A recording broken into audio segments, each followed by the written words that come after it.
tardes y bienvenidos a una nueva sesión de Charlando en el Forestal. En esta oportunidad, acá en Merced 76, tenemos el placer de dejar los teléfonos en mudo para recibir a Alejandro Zambra, que hace tiempo que no andaba por estos lados. No nos veíamos hace mucho nosotros en particular. ¿Te preventa que hablemos de nosotros? No, hay que contarlo todo, ¿no? Hay que contarlo todo. De eso se trata el libro, ¿no? De echar un poco afuera. Sí, se armó muy...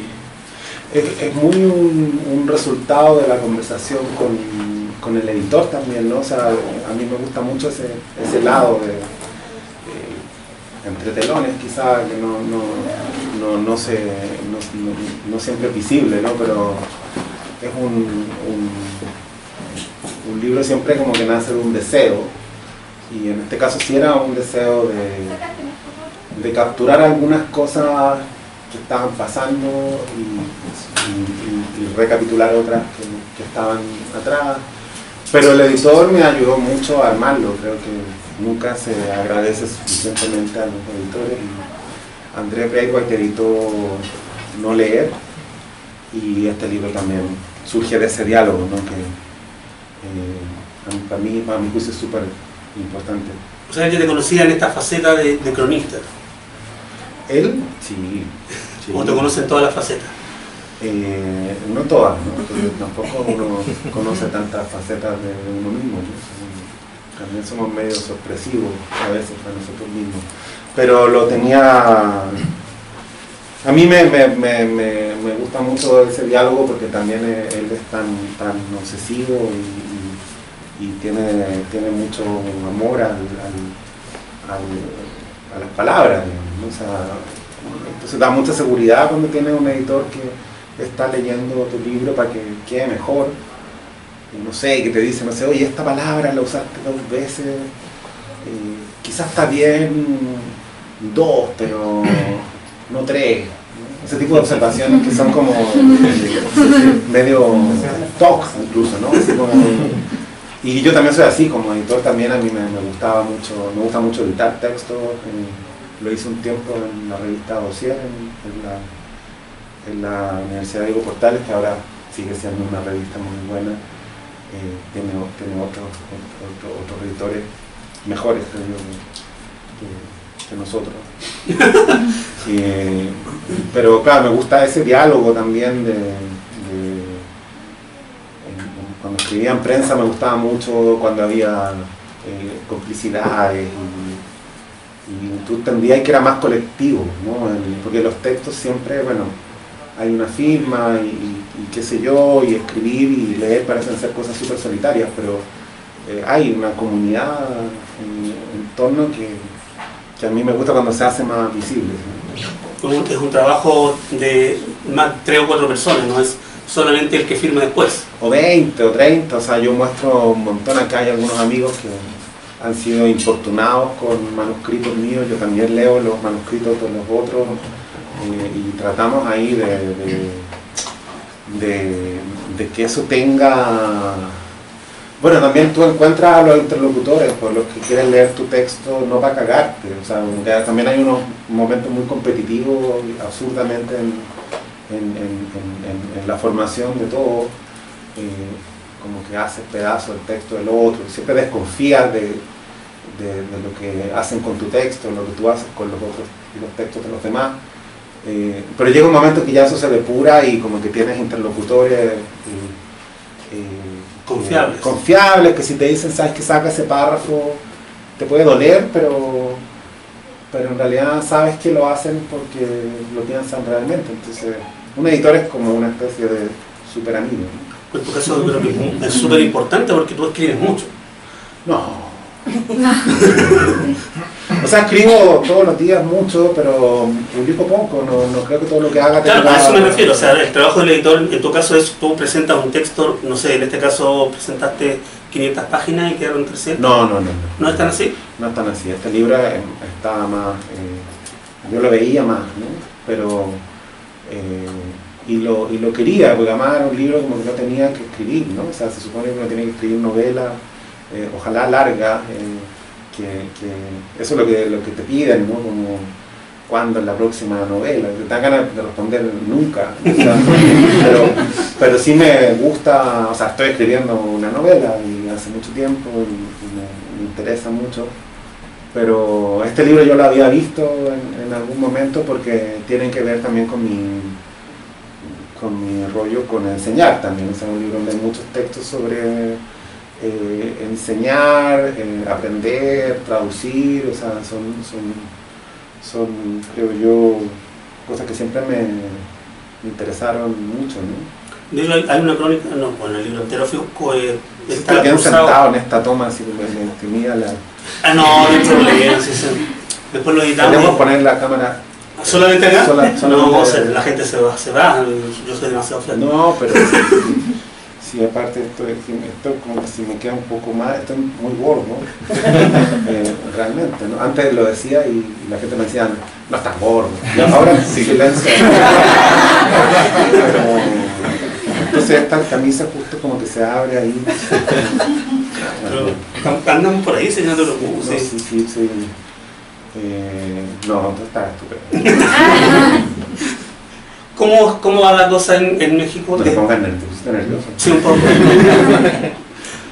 Ahora que estás allá y volviendo al tema de la educación, ¿has podido hacer un paralelo de cómo es la educación allá versus cómo es acá?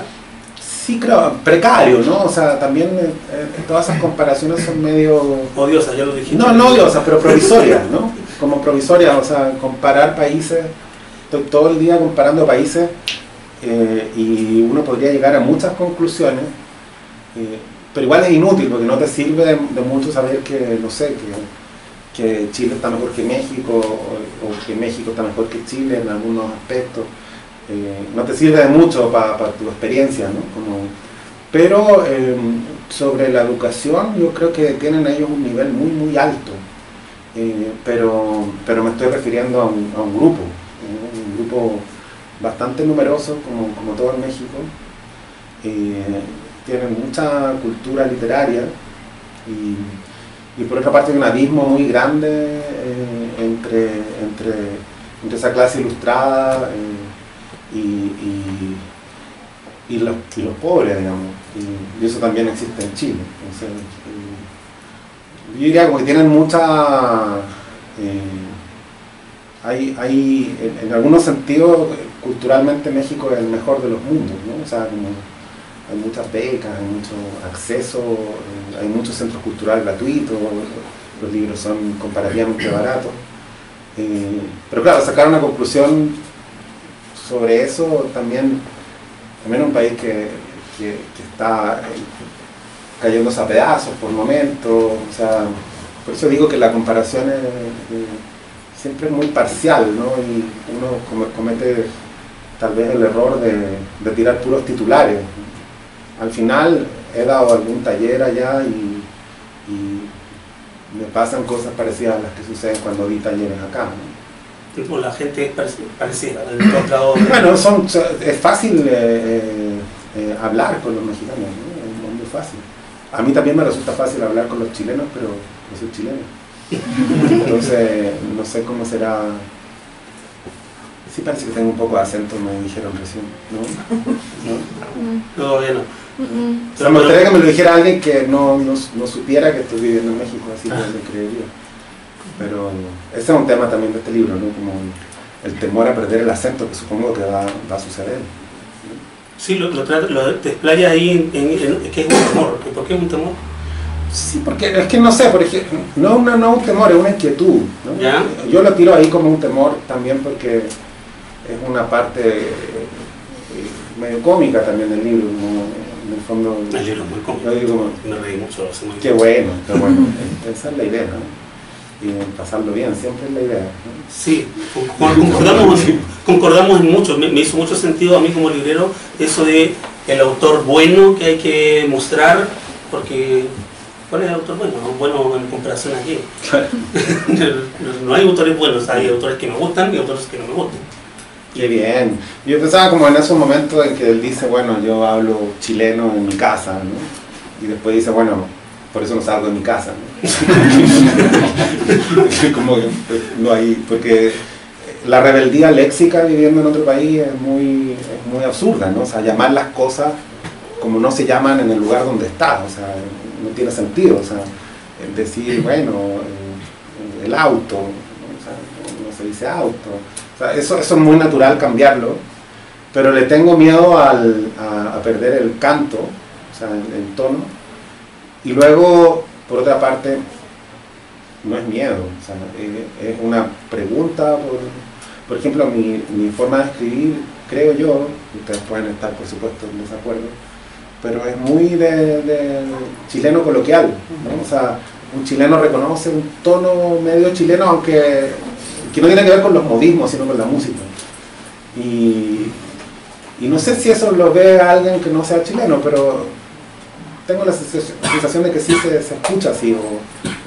Y eso para mí era súper importante cuando empecé a escribir prosa, como dije, había estudiado literatura, me encantaba formar parte de una especie de grupo de iniciados que hablaban un lenguaje especial y luego todo eso se fue a la mierda y hubo fracasos, qué sé yo, y ahí me aferré bastante a la literatura y me resultó muy terrible ese metalenguaje y empecé como a combatirlo dentro de mí mismo y empecé a escribir yo creo que he ido cambiando, pero con el chileno coloquial ahí, como algo adorado, ¿no? Como tratando de, como que ninguna cosa que escribí decía yo, creo yo, una palabra que no diría en una conversación, ¿no? O sea, no importa. Claro, pero incluso, no digo yo que así haya que escribir, o sea, que en el fondo de pronto eso me sonaba como algo que era plausible para mí decir, digamos, o sea, algo que yo podía decir y suscribir, entonces, y que no tenía nada que ver con cómo, no sé, podía yo pensar que hablaban los demás, y no sé, me gustan muchos escritores que hacen algo completamente distinto de lo que yo hago, ¿no? No tiene que ver con que yo crea que hay que hacerlo así, pero me pregunto, bueno, si sigo viviendo fuera, llegará un punto en que quizás estoy imitando ese lenguaje porque ya lo perdí sin darme cuenta, ¿no? Es interesante, pero si no es... que así mismo como te sale natural escribir con la entonación chilena, te puede llegar a algún momento a salir natural escribir con la entonación. Pero es una pregunta como interesante. ¿Qué voy a hacer? Voy a empezar a escribir en puros textos ambientados en el tiempo que le pasa a la gente que vive fuera también mucho eso, como que de pronto llegan 2 años después y notan muchos cambios que no parecen tan evidentes, no solo en la jerga, sino como en las costumbres lingüísticas, ¿no? Y claro, también estoy exagerando como siempre porque escucho todo el día radio chilena, como que hablo mucho con los amigos que uno no pierde, que a veces también hay amigos que uno pierde porque tengo un par de amigos muy queridos que tienen una rebeldía estúpida a los mensajes de voz y entonces como que escriben puros mails, ya mail les parece algo como demasiado moderno, entonces los termino perdiendo porque solo cuando vengo acá los recupero y conversamos, pero con muchos otros hay mucho contacto todo el tiempo. ¿Y es importante para ti el habla más que la escritura? Tal vez. Sí, porque lo que más me gusta es, aunque en una situación como esta podría indicar lo contrario, lo que más me gusta es conversar, lo que no me gusta de una entrevista en general es eso, es lo contrario de una conversación, o sea, si estamos conversando, yo te preguntaría muchas más cosas a ti y siéntete en confianza. Sí, no, pero tú pusiste una barrera, tú dijiste que yo no hablo de hay que sincerar eso. No, estoy hueveando, pero en el fondo no, eso es lo raro, porque en el fondo una conversación siempre, sí me gusta a mí mucho hablar, pero también en los relatos yo he tratado de capturar eso, aunque no es tan evidente, pero como tener en mente que esto es parte de un diálogo y que el otro podría responder, ¿no? O sea, que quede esa huella de habla y Y en la vida real, por así decirlo, sí, soy bueno para sacar información, por ejemplo. Debiera ser periodista, ¿no? Sí, soy bueno para que me termines contando lo que no me quieres contar.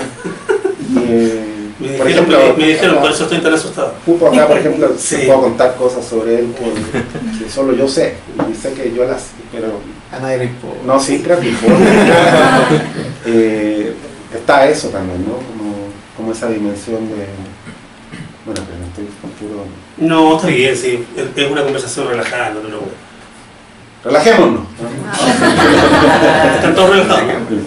Sí, no, si la cámara no importa. Hay que olvidarse de la cámara, a ver si no... No, ese es un gran error. Un gran error. No tengo presente que está esa ente así, un enemigo ahí que es una cámara. En un momento nos puede disparar.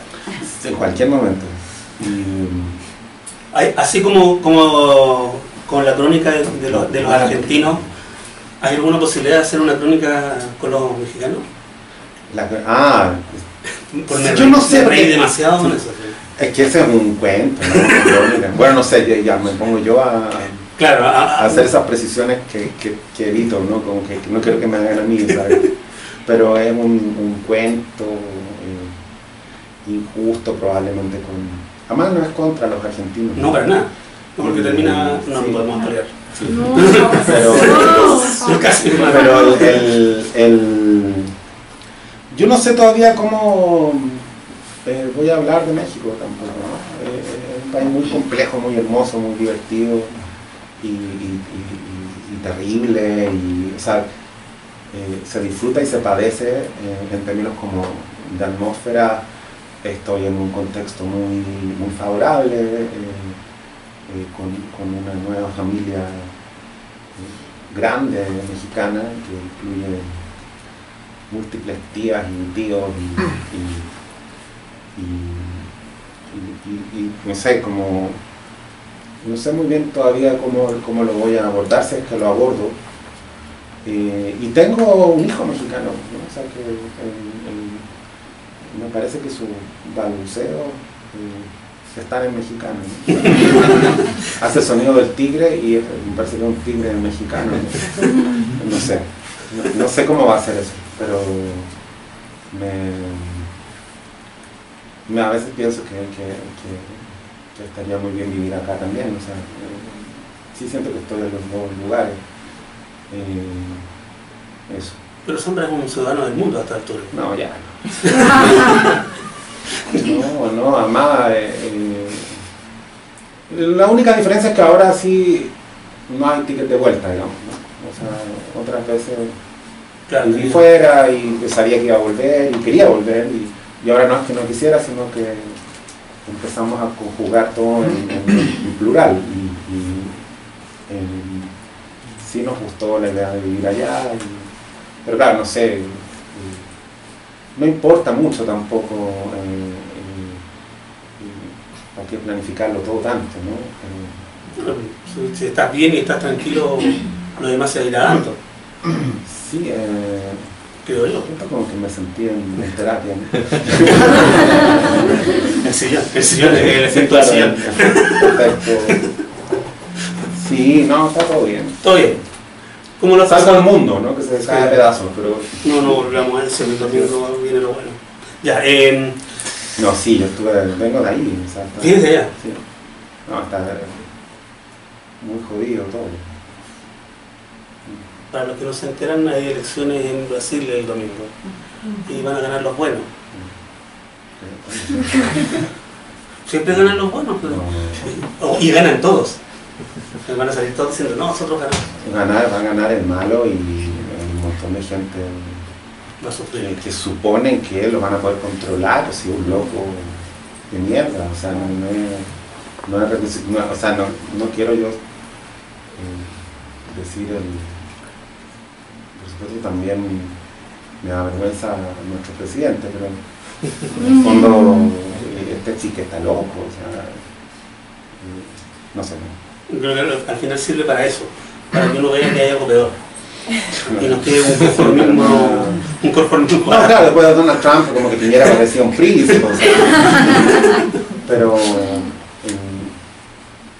no, pues estamos jodidos. No hay crónica política, Lisandra. Sí, es escrito sobre política. ¿Tú dices en general? Sí. Sí, escrito. Sí.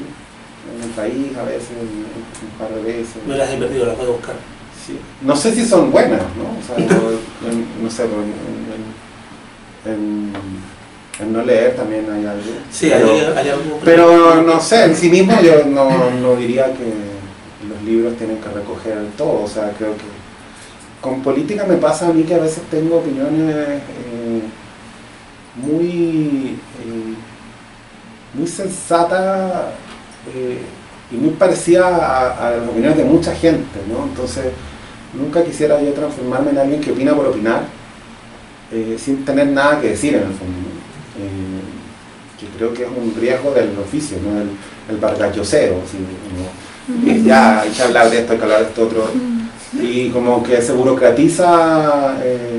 Además no creo que tener tantas opiniones originales. Sí, creo que a veces sí, o sea, un par de veces al año. Y pienso algo que creo que merece ser dicho en algún aspecto, también en el cultural, no, pero no, como que no he querido, no quise,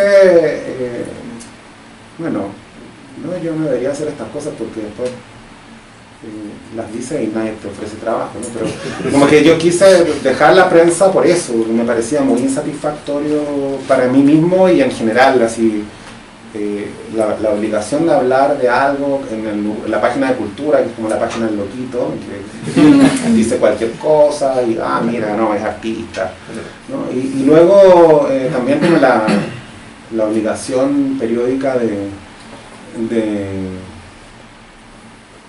contradecir o no, o sea, en general me pasa mucho que tengo opiniones como las de todo el mundo, ¿no?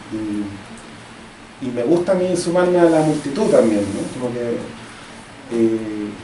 ese es mi lugar en el fondo, ¿no? Ese es el lugar que nosotros también pensamos que es.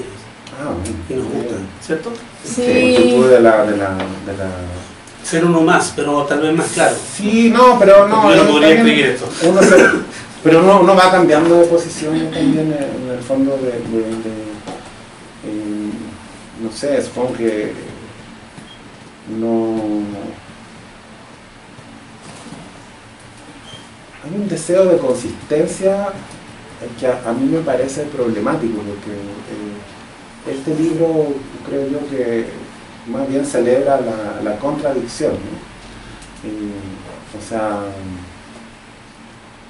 creo que el libro se me armó cuando apareció esta conferencia en la que leo textos que no me gustan y prometo que nunca los voy a publicar y digo, bueno, si los quiero publicar, o sea, porque existen, ya existen, o sea, ya se fueron. Entonces por ejemplo dije, bueno, no puedo publicarlos, si ya dije que no los iba a publicar. Y después decía, bueno, pero si los quiero publicar y también quiero publicar lo otro, y dije, bueno, hay que ponerlo todo junto, ¿no? O sea, como construyendo una, no sé si, no, dije consistencia, yo creo que es consecuencia, lo que me parece interesante de desestructurar, al menos, no sé, la gente dice, no, es consecuente, Patricia Maldonado es consecuente, como si eso fuera, no sé, como si fuera un mérito. Claro, o sea, como, ¿qué me importa que sea consecuente, no? O sea, mejor que fuera inconsecuente y que cambiara de punto de vista y, bueno, eso. Dándome muchas vueltas. No se preocupe. Abramos el panel un ratito, para no quedarle mucho tiempo a Alejandro. Vamos a hacer un par de preguntas. No, yo tengo tiempo. ¿Sí? Ya, démosle entonces. ¿Preguntas del público? Me imaginé. Sí. Pregúnteme. ¿Palo blanco? No, peor. No soy fan. Soy periodista, ante todo. Esa es la actitud. Defienda su posición. La verdad tengo muchas preguntas. He leído la mayoría de tus libros. De hace años, muchos años. Pero ¿cómo es el proceso de pasar de tener como la literatura a escribir crónicas? Me refiero de ser como más poético a algo más periodístico, porque igual, no sé, como en mi documento, igual como que hay temas de más onda periodística, este tema igual, el que acabas de sacar también hay crónicas. ¿Cómo es ese proceso de ser como un poco más formal? Porque igual el periodismo sí. más estructurado que Sí. la literatura. Sí, yo creo que me gustaría tener la frase, pero tengo la sensación de que voy a hablar mucho rato. También llevo 1 año y medio sin hacer clases, entonces me doy cuenta que en instancias como esta agarro el micrófono y no lo suelto. Entonces, quizás me puedes decir tú ya, cállate. Sí, no. Yo creo que se insiste mucho en la diferencia entre ficción y no ficción, pero la única diferencia que para mí era muy clara era la de una escritura con cantidad de caracteres y hora de cierre, y la de una escritura que no tiene esas dos limitantes, ¿no? Entonces sí me parece muy distinto escribir un cuento o una novela que escribir un texto para el diario. Fundamentalmente por eso, porque cualquiera que haya trabajado en periodismo sabe que es un trabajo grupal, que tiene unas normas que hay que cumplir, que no puedes, no sé, si era a las 8, no puedes no mandar el texto, o sea, estás un poco obligado. También es escritura remunerada, idealmente, o sea, como muy un trabajo que tiene sus normas, y yo traté de hacerlo siempre que lo hice, traté de hacerlo lo mejor posible. El resultado de eso era que muchas veces lo hacía y por tratar de hacerlo bien estaba como toda la semana escribiendo 2.700 caracteres. Me daba muchas vueltas, no sé si alguien lo notaba realmente, o sea, era como...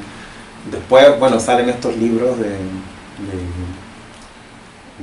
una recopilación, por ejemplo, que tan interesante como que el libro tenga 300 páginas, que no tenga 1000, ¿no? O sea, como mucho de lo que escribiste no sirve de nada, y invertiste mucho tiempo en eso y no te gusta, ¿no? Y yo creo que cuando escribía todos los domingos de La Tercera era una experiencia súper satisfactoria para mí, porque tenía un súper buen editor y había diálogo, pero de 6 crónicas, una quedó en no leer, digamos. O sea, una, no 2 ni 3, una, o sea, esa es la proporción. Y claro, uno podría ser más generoso en la selección o más indulgente consigo mismo, pero justo como son libros muy de editor, se nutre también de ese diálogo, ¿no? Entonces, ahora, al hacer eso, bueno, no sé, un tiempo que hacía crítica literaria, por ejemplo, escribía todas las... Había algunos desafíos formales también interesantes, como por ejemplo, cuando hacía crítica literaria, ya era una columna de 2.700 caracteres, y yo no quería repetirme, y quizás solo a mí y al editor nos interesaba no usar el mismo adjetivo que usamos la semana anterior. Si había una objeción más o menos similar ante un libro, que la argumentación no fuera igual. También me interesaba que se construyera una cierta visible arbitrariedad del juicio, porque en ese tiempo sí que era joven, y como que tampoco quería hablar como viejo, así como... Y en el fondo era una contradicción, porque hacía crítica literaria, y el crítico literario ocupa un lugar de autoridad, entonces no sé, fingir que lo había leído todo me parecía muy ridículo, y por otra parte sí trataba de leerlo todo, o sea, si salía la 5ª novela de un autor que no había leído nunca, me leía las otras 4. Entonces sí era como, no sé, como escribir sonetos obligatorios, ¿no? Toda la semana, constreñido. Y luego la escritura literaria para mí siempre ha sido todo lo contrario, como de borrador, eterno, me demoro. Pero lo que sí pasaba cuando escribía en prensa era que se contaminaban los dos niveles, y no sé, en forma de volver a casa hay una columna que está en no leer, y hay cosas que en esta primera conferencia, que es la más vieja de tema libre, hay cosas que están en mis documentos, en otros niveles, ¿no? Pero también me parecía un poco absurdo silenciar la conferencia o editarla, porque luego usé una frase en el libro cuento. O sea, parece que ahí hay como unos vasos comunicantes que son ricos de preservar. Y luego, para centrarme más en este libro, también hay mucha escritura que que yo me guardo tradicionalmente, ¿no? Que es como la escritura de los diarios, la escritura que es completamente... Y de ahí salen también a veces cosas, por ejemplo, creo que en la última parte hay muchas cosas que tomé de nota y que luego sí tuvo sentido juntar sin juntar, porque el último texto en particular es muy fragmentario, pero eran notas sobre palabras, sobre acentos, sobre distintas maneras de hablar el español, sobre traducción, y las fui juntando porque en el fondo sí me pareció que había un hilo, o que llevaba ya varios días pensando en las mismas cosas a la hora de tomar notas, ¿no? Y eso no es, o sea, que este libro es raro en ese sentido, porque no es necesario, es una recopilación, pero también hay muchos textos que no escribí para publicarlos en ninguna parte, ¿no? Pero sí, el límite de extensión para mí, como camisa de fuerza, sí marca una diferencia fundamental, creo yo. Y luego también yo tenía una idea de, en no leer casi no hay reseñas, o sea, son casi puros textos que escribí después de decidir dejar de hacer crítica literaria semanal, que es un trabajo terrible por lo demás, muy antipático, ¿no? Era como muy, bueno, no eliges los libros de los que hablas, hay como una idea de libro de la semana. Entonces cuando lo dejé, que en realidad fue más bien pronto, a los 3 años, empecé a escribir más libremente, eligiendo los libros de los que hablaba, y esos son más bien los primeros textos que hay en No Leer, así cronológicamente. Pero iba a decir algo que se me olvidó, y era lo último. Pero cuando empecé, se me olvidó. Pero como que hice esa digresión del... bueno, se me olvidó. Pero algo más, ya me acordaré. Mañana cuando... Ya, una sola pregunta más, porque parece que las respuestas son un poco largas. No, Dijimos que teníamos tiempo. tenemos tiempo, ¿no? ¿A qué hora lo cierran esto? No, soy el dueño, así que podemos quedarnos. Mira. Y la única gracia de ser dueño, puedo cerrar a la hora que quiera. Sí, pedir pizza. Para los ¿Hay vinito? No. No, pero si te ofrecía cerveza. Te mandamos a buscar. Hacemos una vaquita. Una vaquita. No, que perdón, si era... Pero se puede, todo se puede. No. Pregúntanos. Mira, siempre cuando he leído tus libros, y debo confesar que de septiembre nomás a esta parte yo te conocí y empecé a leerte, la duda que me surge es en esto de cómo se gesta un escritor. Siempre se dice que, bueno, hoy día hay muchos talleres, se estudia literatura. Yo no sé si tú opinas que eso se aprende o en realidad es un don. Y también cuando tú has hablado de docencia, cuando leía tus libros pensaba, bueno, si él hace clase, ¿qué le pasa cuando lee los trabajos de sus alumnos? Va pensando, no, esto en el futuro, esto ya no va a llegar a ninguna parte. También voy a hablar mucho rato. Sí, me imaginé. Pero dale nomás. Oye, a Eve Ward, la escritora, gran escritora argentina que murió hace un par de semanas, Pérdida. una vez y una, por lo demás, una muy buena amiga, muy generosa, conmigo y con otros compañeros. Le preguntaron una vez si el escritor nace o se hace, y ella dijo, el escritor nace bebé, ¿no? Y claro, el escritor nace bebé, ¿no? O sea, se hace, por supuesto, pero no hay una única manera de por lo demás, el presupuesto puede ser cuestionable, o sea, el escritor tampoco es que quiera ser escritor en rigor, así como en situaciones como estas parece que uno hubiera hecho todo, pero a lo mejor quería ser futbolista o músico. Yo quería, sí, de algo quise ser alguna vez en la vida, era músico, ¿no? Y me gustaba mucho cantar, y ahora todavía me gusta, pero a la gente no le gusta que yo cante. Es problema, me doy cuenta de eso. Pero yo creo que tenía muchos prejuicios cuando empecé, porque yo estudié literatura muy a la antigua, ¿no? Como a la licenciatura, al doctorado, y entonces sí me sentía bien como profesor tradicional, no sé, un curso sobre, no sé, Nicanor Parra, 60 alumnos, no era para mí tan adverso, era difícil, porque es difícil hacer clases, es muy difícil, el trabajo más absorbente que hice alguna vez, o sea, no puedes improvisar realmente, o sea, tus estudiantes cambian, tus estrategias tienen que cambiar, es muy fácil anquilosar, es muy fácil convertirse en el enemigo, ¿no? Cuando uno es profesor, es muy fácil convertirse en el profesor que odiabas en el colegio, entonces requiere mucha reflexión, pero lo que quería decir es que, bueno, haces un curso sobre literatura. Yo siempre confieso que miraba un poco menos la posibilidad de enseñar a escribir, porque tenía muchos prejuicios y pensaba, bueno, no se puede enseñar. Y un día me atreví a hacerlo, a propósito justo de una conversación con un gran amigo que me dijo, no, es más difícil. Y en realidad el motivo era muy razonable, o sea, en un curso sobre literatura,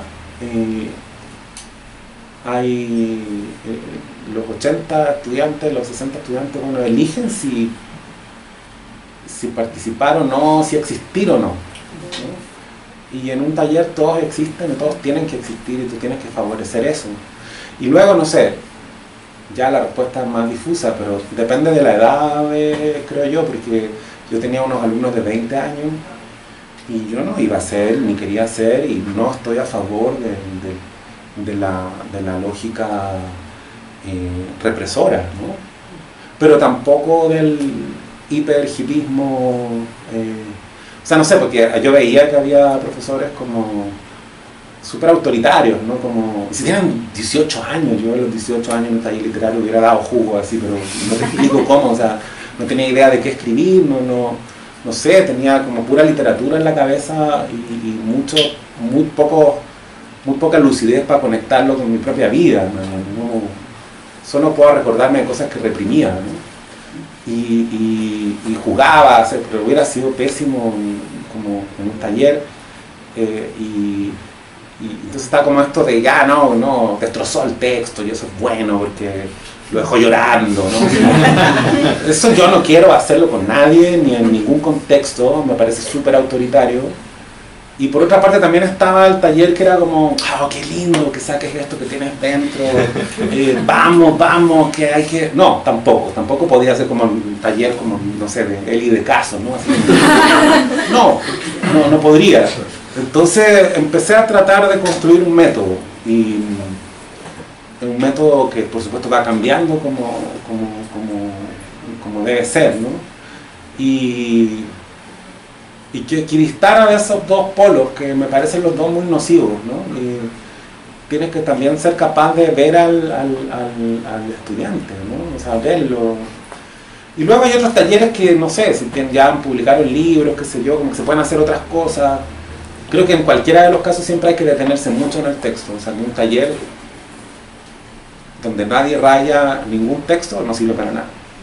O sea, creo que existen, ¿no? Como que das una opinión que puede sonar así muy autorizada, muy teórica, pero si no rayaste la frase y sugeriste otra o estableciste una recurrencia interesante para el escritor, no creo que sirva de mucho. Y también, no sé, lo que yo siempre hago, o lo que trataba de hacer en un taller que daba de niños de 19 años, ¿lo puedo contar o estamos mal?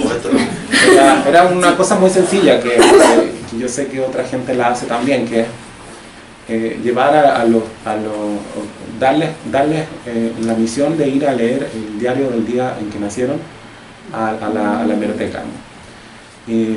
Entonces, curiosamente, muy pocos han hecho eso, ¿no? Como leer el diario del día que nacieron, que más que un ejercicio egocéntrico es lo contrario, porque es como imaginarte un mundo en que todavía no existes del todo, ya tus padres, muy jóvenes, muy distintos, leyendo el diario y entendiendo cómo era el mundo en el que viniste a nacer. Entonces les daba un pequeño cuestionario, muy libre, pero básicamente los obligaba a ver ciertas cosas, ¿no? Como que eligieran las noticias que les parecían más relevantes, que le pusieran mucha atención a los anuncios comerciales. Y luego les pedía que escribieran un texto a partir de esa experiencia, pero no necesariamente sobre esa experiencia, pero con algo que tuviera que ver con esa lectura, cómo le fue el Colo-Colo ese día, o el chiste del Condorito, o el horóscopo, o una noticia.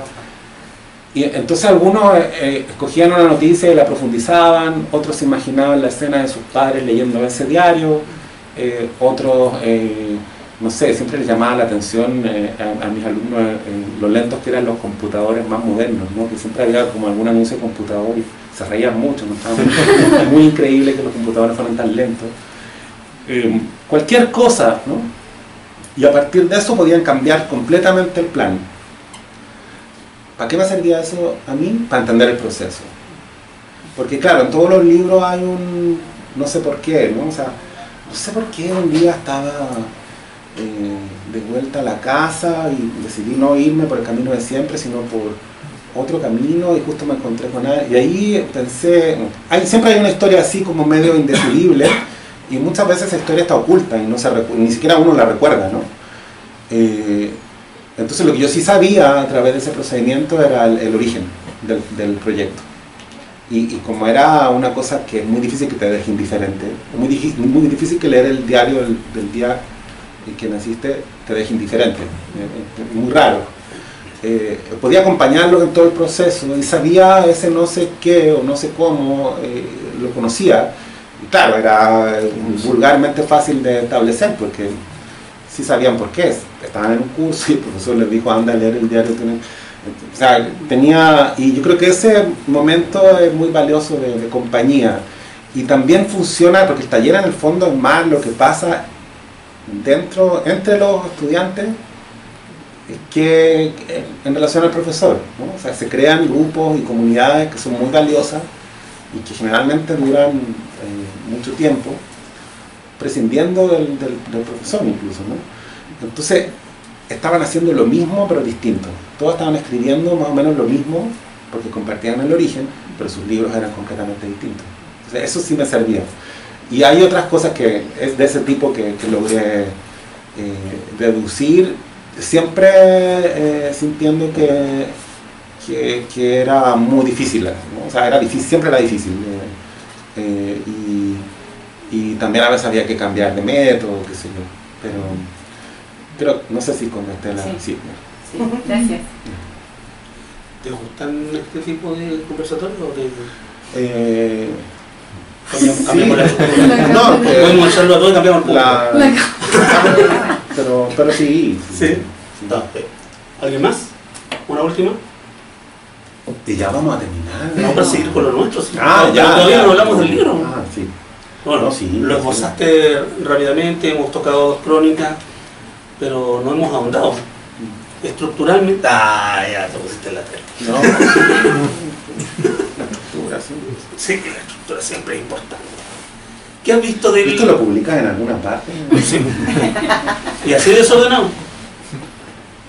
Hay unas cosas que se llaman edición.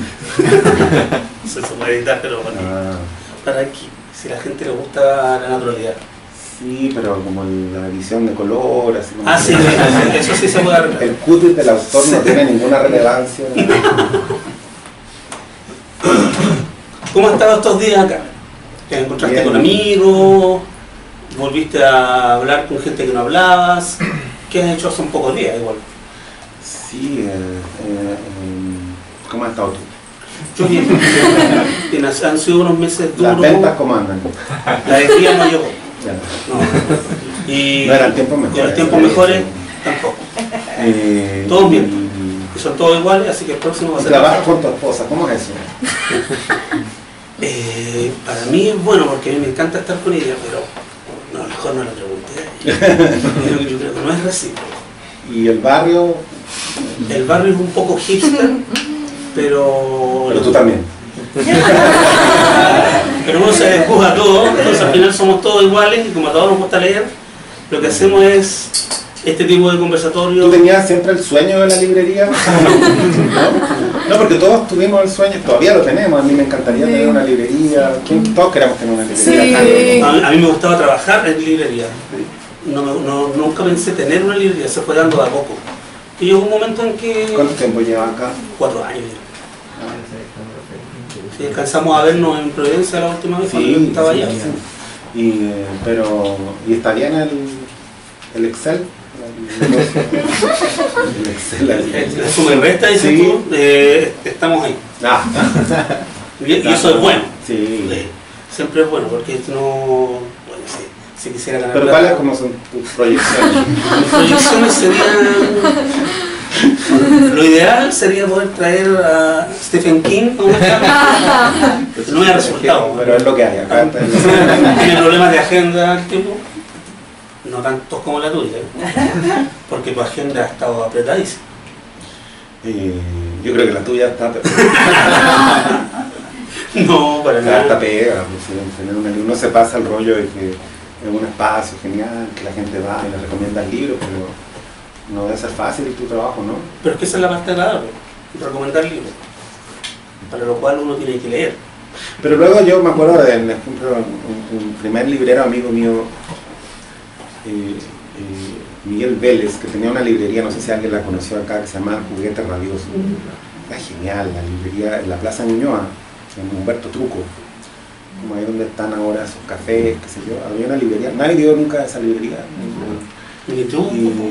¿Te conoces toda la librería? No, pero es que tengo un millennial. Sí, no estoy hablando del año 96, 97 quizás. No, ninguna posibilidad. Yo estudiaba ahí en Macul con Grecia y venía, iba a la Plaza Ñuñoa y siempre iba a esa librería. Y era muy... Por ejemplo, él me recomendó una vez un libro muy nuevo de un escritor muy raro, chileno, Roberto Bolaño. Y la novela era la edición de C. Parral, que le regalé acá a mi amigo, de la literatura nace en América, ¿no? O sea, como me dijo, oye, este te va a gustar. No, te va a gustar. Así. Nadie sabía quién era Bolaño, no había ganado, no había salido Los Detectives Salvajes, nada. Pero él, por ejemplo, te voy a hacer una pregunta, que quizá probablemente la explicación de por qué la librería duró poco tiempo, no vendía ciertos libros, o sea, los tenía no sé, qué sé yo, Luis Sepúlveda, qué sé yo, Marcela Serrano, los tenía en la bodega. Entonces si alguien los pedía, lo iba a buscar y lo vendía, pero no lo tenía exhibido de ninguna manera. Y me acuerdo que eran tiempos de gloria de Álvaro Rudolphy, ¿no? Sigue siendo un muy buen actor, creo yo. Me acuerdo una vez que estaba yo con él, yo me iba para allá y me sentaba con Miguel y hablábamos de cualquier cosa, se podía fumar, se pedía unos cafecitos cortados. De hecho creo que fueron los primeros cafés cortados que tomé nunca, ¿no? Y llegaba y decía, llegó Álvaro Rudolphy así como en pic de su fama, ¿no? Y le dice a Miguel, le dice, recomiéndame un libro. Y Miguel lo mira y le dice, ¿cómo te voy a recomendar un libro si no te conozco? Y la cara del pobre fue como, lo siento, si se fue. Pero esa clase de librero, como que supongo que un librero siempre tiene ganas de decirle a alguien eso y te termina recomendando un libro y como, entonces te quería preguntar si ¿cuál sería la pregunta? Se le vino el Álvaro Rudolphy. ¿Qué piensa de Álvaro Rudolphy? ¿Qué recomiendas? ¿Qué le recomiendo a Álvaro Rudolphy? La verdad es que también lo primero que uno hace como librero es preguntar uno. Claro. Porque tengo que saber algo de ti, si no, no tengo cómo. Así de buena a primera. ¿Qué te gusta leer? Y me dice, no leo nada. Ah, entonces, este libro. Hay libros para gente que no lee nada. Sí. Sí, o que ustedes no lo crean. Pero si yo te pregunto, bueno, ¿qué libro me recomiendas? Tú tienes alguna idea de con quién estás hablando, pero tampoco vas a llegar a saber mucho. O sea, no. Obviamente están tus prejuicios. De pronto le recomiendas un libro que a ti te parece malo, ¿no? Por ejemplo, ¿no? Como, oye, te recomiendo este libro, es horrible, a ti te va a gustar. Es como una recomendación mala onda. Como... No, si no pasa mucho. Sí, y lo haces. Es que hay que hacerlo porque la idea es que a la persona le guste el libro, no a mí. Sí. Uno se pone en el lugar del otro. O sea, me dice, quiero un libro para alguien que no lee nada, le gusta mucho la pelota. Hay crónicas de fútbol. Yo no las leo, pero hay crónicas de fútbol. Ahí tiene 3 libros de crónicas de fútbol y mira, este tipo escribe un poco mejor que el otro porque hizo un taller literario con Sandra. Este otro no escribe nada y este escribe desde el corazón, que es el famoso Barrio Bravo que está de moda, un tipo que escribe como muy adentro. No hay mucha, tal vez, pedagogía técnica y todo lo demás. Mírenlo. Y traje a bueno. Barrio Bravo y conversamos lo mismo. Y él dice, es que la idea es que sea una cosa desde adentro. Y si a la gente le gusta eso, ¿qué le vamos a hacer? No, sí. Yo hoy día tenía Estoy tratando básicamente de no ser entrevistado. Sí, yo caché. Tenía la dicotomía de que puse que venía Alejandro Zambra. Ahí viene Alejandro Zambra, mi Twitter. Y acto seguido, y tengo el libro de la Quinita. Eso. Oye, pero es interesante. Yo sí quiero leer ese No te libro. recomiendo, los palos me han pegado. Me han dicho de todo por Twitter.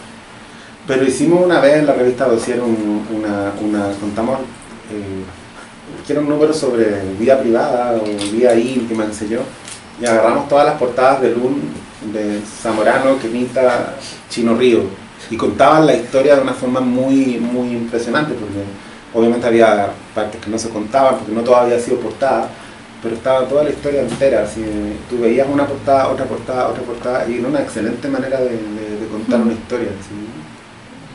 Digo en serio, lo hicimos creo que el número 3.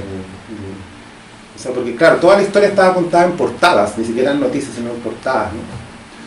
Entonces no sé qué tal el libro, ¿qué te pareció? ¿Cuál libro? ¿El de la Quinita? No lo he leído. Bueno. No, todavía no. Digo, vaya a ir. ¿Pero cómo lo recomiendas a la gente? No, le avisé que había llegado. Le avisé que había llegado y ahí me recibo de vuelta comentarios muy buenos y otros números. Pero la idea también es que la gente sepa que el libro ya está para los que están interesados y cuando alguien pide una recomendación, se hace una recomendación. Recomendamos libros para todo gusto.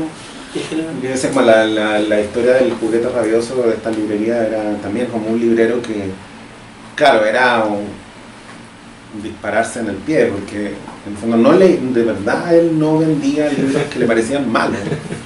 Y era una librería de libros nuevos, o sea, era una librería que quería, entonces, al final era como una curatoría muy exigente, pero ni siquiera estaba exhibida como tal, simplemente como que parecía que en esa librería había ciertos libros que no estaban.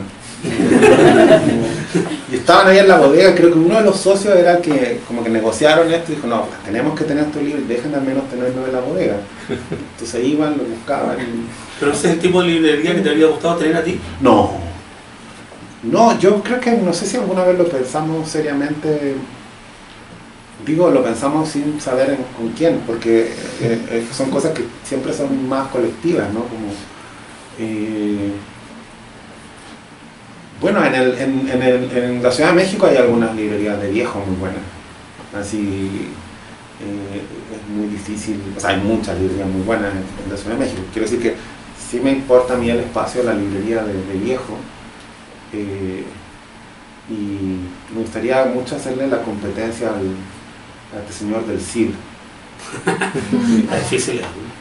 Sí, que es un...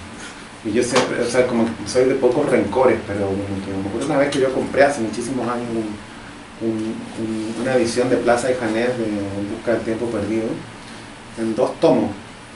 Y llegué a la casa, yo vivía en... De hecho, vendí muchos libros para comprar ese, ¿no? Me acuerdo que vendí Lo mejor de Octavio Paz y otros más para comprarlo y tenerlo y leerlo. Y los leí, pero llegué al departamento donde yo vivía, ahí en Vicuña Maquena 58. Lo menciono porque parece que todo el mundo alguna vez vivió en ese... en un chucucho ahí, muy de 2x2, muy orgulloso con mi libro. Había leído yo algunos, pero quería tenerlo todo y se me resquebrajó completamente. Y yo, tonto, noventero, dije, chucha, culpa mía, o sea, lo abrí sin cuidado. Y partí de vuelta donde este señor y le dije, oye, mira, yo cometí este error, ¿por qué no me das el número de tu restaurador? empecé con encuadernarlos, que sí. No, si no le doy el número de mi restaurador a nadie. Tengo uno, pero algo privado, del negocio. Y digo, oye, pero se me despedazó en las manos el libro, se desencuadernó. Sí, porque debiste tener más cuidado. Oh, cómo lo odio. Y bueno, no por, o sea, debe ser quizá una buena persona, pero... Ahora tenemos pésima experiencia con el librero, por lo que estoy viendo. No solo con él, por eso me acuerdo, y porque además me había costado mucho, me acuerdo haber decidido qué libros vender, para comprar si era caro, y lo que más me da rabia de la historia es que yo fui muy tonto, así muy como yo me eché la culpa, así, estaba vendiendo algo en mal estado, ¿no? O sea, yo abrí el libro y simplemente, el otro, eran 2 tomos, la edición en 2 tomos, no sé si lo han visto, son como medio papel biblia, qué sé yo, y el otro estaba perfecto, pero justo el tomo 1 se desencuadernó completamente. Sí. ¿Cuál es el libro que más atesora? No, yo ahora tengo una cosa más, como que durante mucho tiempo junté libros y en algún momento se me volvió cuesta arriba esa sensación de vivir rodeado de libros, ¿no? Y entonces cuando me fui a México doné todos los libros a la biblioteca de Nicanor Parra. Se supone que están ahí, yo todavía no sé si... Y me llevé, al principio muy pocos, pero al final me llevé como unos 200, 300 libros. Y la biblioteca era absurdamente desproporcionada. Estaba la sensación de vivir en un cementerio de libros.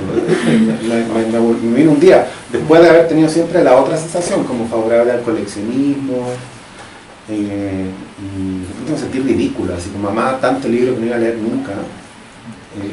Digamos, ahora estoy un poco arrepentido porque como que volví y mi esposa tiene una biblioteca muy bonita, ella estudió letras inglesas, entonces también muchas cosas que yo leí en traducción ella las tiene en original, y de pronto veo y me da la impresión de que es mi biblioteca pero traducida, ¿no?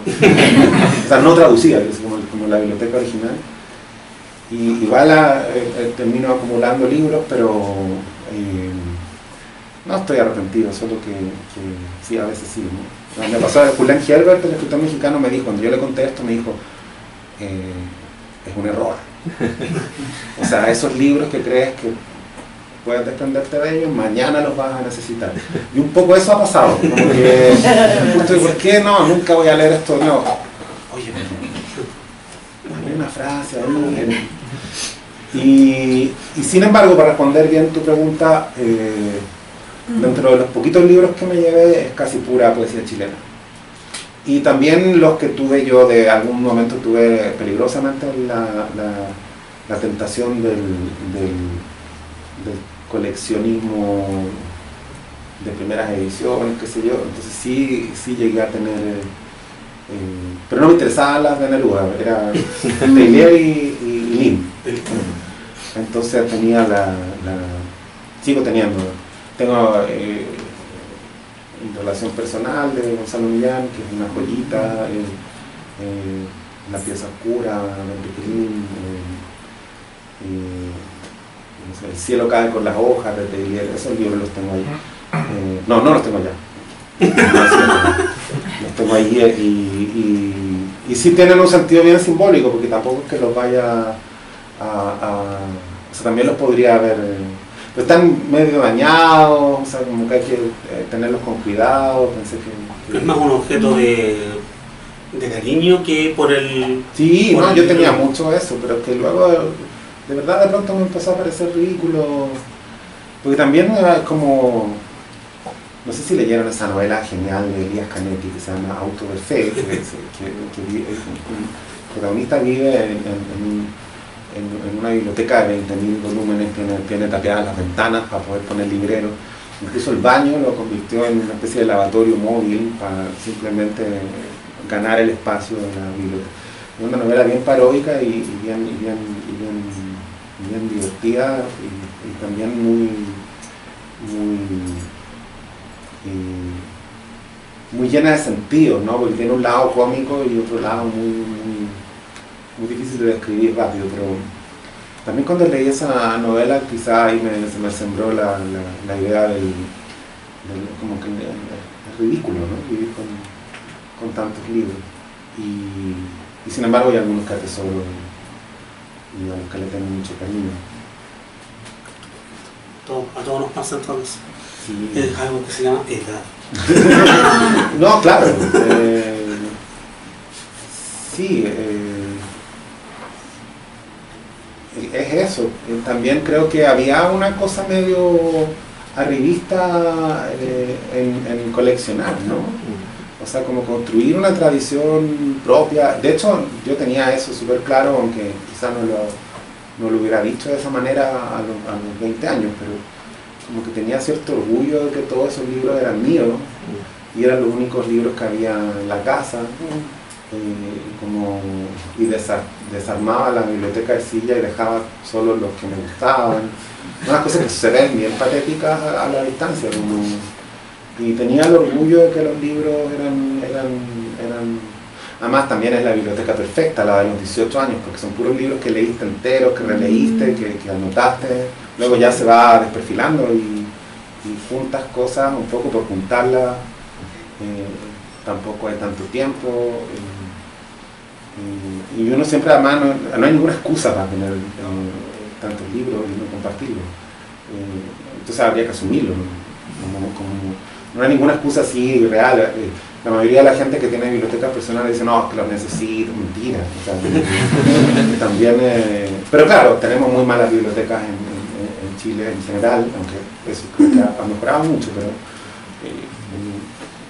no sé, el que hace crítica literaria tiene que tener todos los libros para si va a escribir sobre el libro, leer hacia atrás, no sé.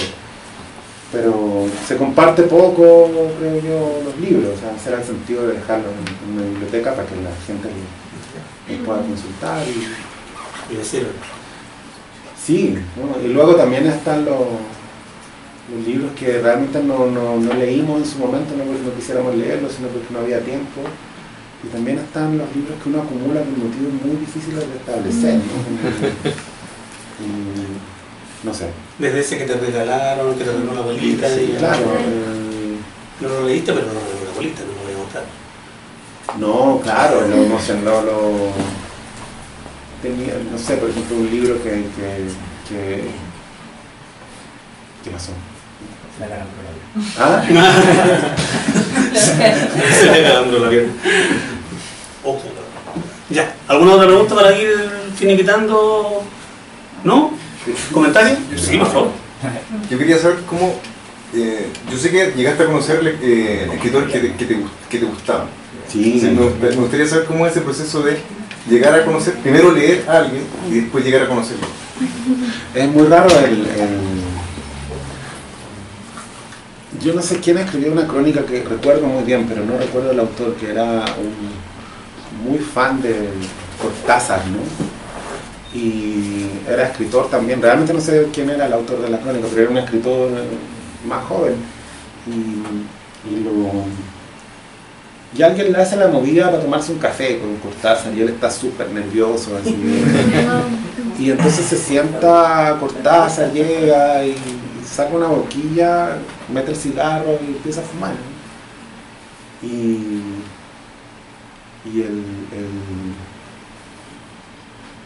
el tipo le dice, es increíble, pero en ninguno de tus libros, ni en tu novela, ni en tus cuentos, ni nada de lo que has escrito, hay ningún personaje que fume con boquilla. Yo creo estar haciendo como el gran comentario así y Cortázar lo mira y le dice, bueno, a mí me parece súper higiénico. Es como que se estropeó la comunicación. Y yo creo que yo fui así también, o sea, muy torpe, pero al final, no sé, tuve a veces la suerte de que fueron muy buena onda. Y sobre todo Nicanor Parra y Gonzalo Millán. O sea, y luego sí, editarlos fue también muy impresionante, porque son autores muy distintos, pero para mí eran muy importantes los dos, en sentidos casi contradictorios, ¿no? Casi como antitéticos incluso. Y también hay gente muy pesada, pues, o sea, que es parte del, como todos los gremios, creo yo. Pero claro, uno se ponía nervioso, y yo también me pongo nervioso, como cuando conozco, no es una situación normal, y también te puede decepcionar también, ¿no?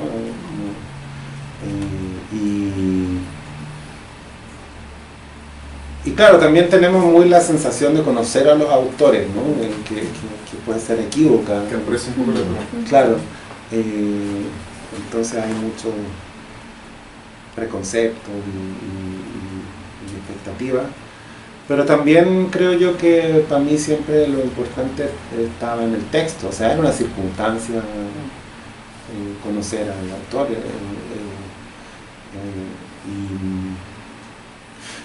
Yo creo que llevé la pregunta para el lado de editar, porque eso sí me impresionó mucho, como más allá de lo que opinen de estos autores, ¿no? O sea, como ver el compromiso con el texto, el grado de obsesión que había ahí. Por una parte me admiraba y por la otra me resultaba esperanzador, porque yo era parecido, o sea, yo pensaba que me daba muchas vueltas corrigiendo algo y de pronto Nicanor dudaba radicalmente de un verso y 3 días después me pedía que lo volviéramos a poner y se había quedado dormido pensando en ese verso y en cómo sonaba. Y Gonzalo Millán también era muy, como,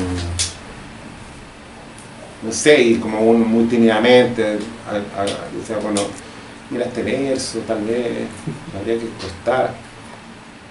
Entonces miraba a Millán y decía, chucha, sí. Y luego decía no, o sea, y él agradecía también ese diálogo, y no lo digo en ningún sentido, creo que los textos quedaron igual de buenos que como eran originalmente, o sea, en gran parte el trabajo de un editor es cuestionarlo todo, pero yo creo que me costó cachar que sí podía decirles cosas y que no era sagrado, digamos. Para ellos lo que querían era hablar con alguien que se metiera en el texto con el mismo amor que se metía en ellos, y digo amor, digamos, no porque no haya encontrado otra palabra, ¿no? O sea, sí, o sea, era, y eso lo encontraba muy vivificante, creo que tiene mucho valor, así. Y luego también pasa con los amigos escritores, que son como compañeros de ruta. Es súper raro, yo quiero escribir alguna vez sobre eso, pero tiene muy mala imagen esto de hablar de los amigos, ¿no? Porque se parece a la corrupción. Nicanor Parra hablaba de corrupción sustentable, ¿no? Pero yo leo muchos manuscritos de amigos a los que conozco mucho, ¿no? Entonces, siempre me provoca un sentimiento muy indescriptible, como tener acceso en alguna medida al hecho y a su ficcionalización, por así decirlo, ¿no? O sea, como tener estas, como que son como imposibles de leer en un sentido, porque sí sabes muy bien de lo que están hablando, y por otra parte siempre son completamente sorprendentes, ¿no? Entonces, y sí me nutro yo mucho de eso, y también voy a leer. Yo nunca pongo sección de agradecimiento en los libros, pero acá sí puse, y es un chingo de gente, ¿no? O sea, como 20 personas, no sé, que en algún momento leyeron algún texto y su opinión fue valiosa, y justo no la pongo porque siempre es mucha gente. Bueno, tampoco me gusta cuando lo hacen así, le ponen mucho color, así, como que agradezco a Bob Dylan. Tampoco era eso, o sea, quienes leyeron este texto antes. Pero sí creo que es algo más colectivo de lo que parece. Siempre es más colectivo de lo que parece. Bien. Muy bien, estaríamos finiquitando esto. ¿Alguien le quiere preguntar algo a él? Eso Es la oportunidad. Eso lo podías hacer solo tú. Corre video. Es la oportunidad. No, en serio, nadie le quiere preguntar a él. No, Están para regalar los libros. no lo ¿Cuánto descuento va a ser? Ni lo pienses. Para reseñar, quizás. Palo blanco en traje este. Para los que nos están viendo, por favor, no se pierdan Tema Libre, como su nombre lo indica. Nadie va a ver esto tampoco. Le ponen ahí play y se van a... Como hablamos de la quinita, se va a ver más. No, muchas gracias por la invitación y me encantó entrevistarte también. ¿Sí? ¿Lo hice bien? Sí, no lo hiciste bien ni mal, fuiste tú mismo. Yo creo que salió una... Es importante la entrevista, lo auténtico. Gracias a Alejandro Zambra, un aplauso para él.